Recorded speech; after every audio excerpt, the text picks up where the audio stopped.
Good morning. आज का topic है सोल्यूशन एंड कॉलिगेटिव प्रॉपर्टीज। तो सोल्यूशन क्या होता है?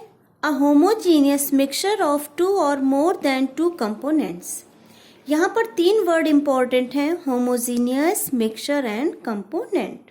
सबसे पहला जो इंपॉर्टेंट वर्ड है वो है होमोजीनियस। ओके, होमोजीनियस का मतलब होता है in one phase. Now what basically do you mean by homogeneous? तो होमोजीनियस का मतलब होता है ऐसी कोई चीज जो सिंगल फेज में प्रेजेंट हो। अच्छा, होमोजीनियस के बाद जो एक वर्ड आया था वो क्या था? वो था आपका मिक्सचर, यानी आपका सोल्यूशन एक मिक्सचर है। और वो मिक्सचर कैसा होना चाहिए? होमोजीनियस। रीजन, हम लोगों ने पढ़ा है कि mixture can be classified into two categories. Mixture can be homogeneous and mixture can be heterogeneous. Now let me tell you homogeneous mixture वो मिक्सचर होते हैं जो कि सेम फेज में होते हैं। मतलब आप अपनी नेकेड आईज से उनके दो डिफरेंट फेज को नहीं देख सकते। मतलब नमक पानी का घोल बनाओ और उसको अच्छे से क्या कर लो, स्टेयर कर लो। अब आधे पानी को फेंक दो और जो बचा पानी आपका ग्लास में बचा है उसको जब आप टेस्ट करोगे तो उसमें भी नमक का ही टेस्ट आएगा पानी में, क्योंकि यहाँ पर नमक कंप्लीटली वाटर में डिसॉल्व हो गया है। तो उस सोल्यूशन को हम क्या बोलेंगे? होमोजीनियस सोल्यूशन, जिसमें कोई भी चीज कंप्लीटली क्या होती जाती है? डिसॉल्व। नाउ हेट्रोजीनियस का सिंपल एग्जाम्पल मैं आपको दे सकती हूँ, ऑयल एंड वाटर। इस मिक्सचर को आप अपनी नेकेड आईज से डिस्टिंग्विश कर सकते हैं। And when you can see two different things like two phases, तो हम कह सकते हैं कि हमारा सोल्यूशन हेट्रोजीनियस है। तो अगर आपका सोल्यूशन है तो आपका जो मिक्सचर होना चाहिए वो होमोजीनियस मिक्सचर होना चाहिए, यानी मिक्स होने के बाद it should be completely form a single phase. The next word is component. Now component क्या होता है? तो इसका आंसर मैं आपको कुछ इस तरीके से दूंगी कि सपोज करो आपने पानी लिया, अब पानी के अंदर आपने नमक डाला, तो आपका जो सोल्यूशन बना उसके दो कंपोनेंट हैं। One, you have got a water and second you have got a salt या नमक। यहाँ पे मैंने इसको स्पेसिफाई किया है। तो one you have got a water and one you have got a salt. So this is called two component system. हम इसको कहेंगे बाइनरी solution या बाइनरी सिस्टम। बाइनरी का मतलब होता है दो। आपके पास वाटर है, आपके पास नमक है और आपके पास शुगर है। तो यहाँ आपने पानी के अंदर दो चीजें क्या की हैं? डाली हैं। तो इस सोल्यूशन को हम बोलेंगे टर्नरी सोल्यूशन। ओके, अगला आपके पास पानी है, वाटर है, आपने नमक डाला, आपने शुगर डाला, आपने लेमन डाला, तो यहाँ पे आपने वाटर के अंदर तीन चीजें डाली हैं जिसको हम बोलेंगे क्वाटर्नरी सॉल्यूशन।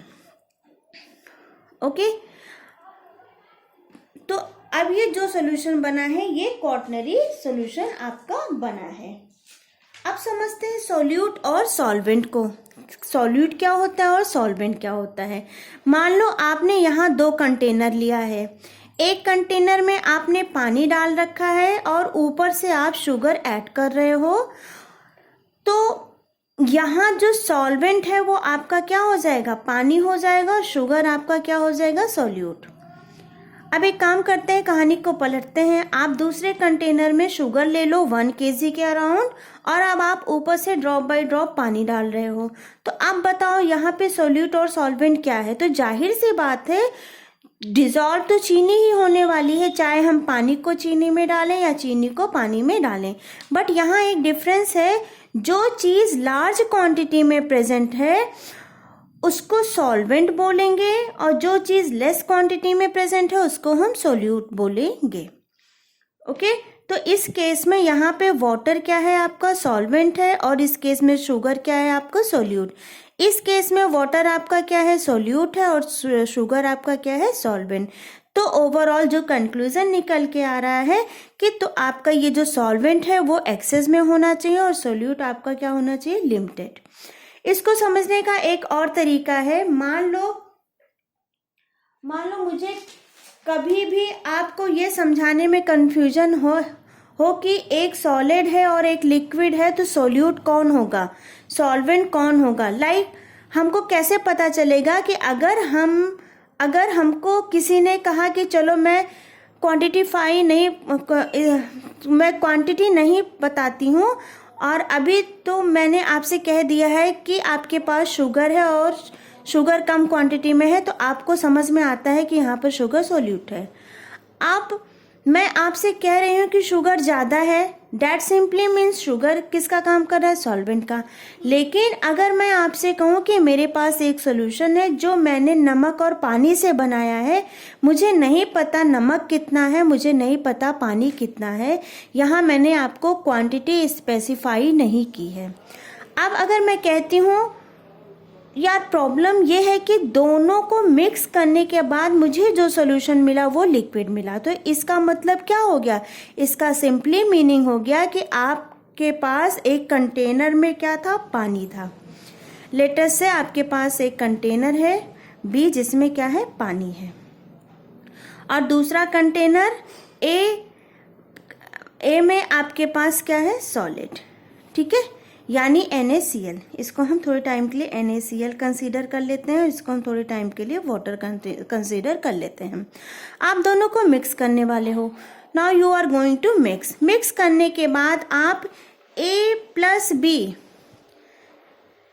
का एक मिक्सचर मिलेगा, मैं कहूँगी कि एक सोल्यूशन मिलेगा। अगर A और B मिक्स होते हैं और मिक्स होने के बाद सॉलिड बनाते हैं, और अगर वो सोल्यूशन आता है तो अगर वो सोल्यूशन सॉलिड स्टेट में आता है, यानी मिक्स करने के बाद वो सॉलिड स्टेट में है, इसका मतलब वहाँ पे क्या है, नमक ज़्यादा होगा और पानी कम होगा, इसलिए अभी भी सोल्यूशन क्या है, सॉलिड स्टेट में है। That simply means आपका जो B वाला कंटेनर था वर्किंग एज अ सॉल्यूट, ठीक है, सॉलिड के केस में, एंड जो आपका A वाला कंटेनर है it is working as a solvent in case of solid state, okay.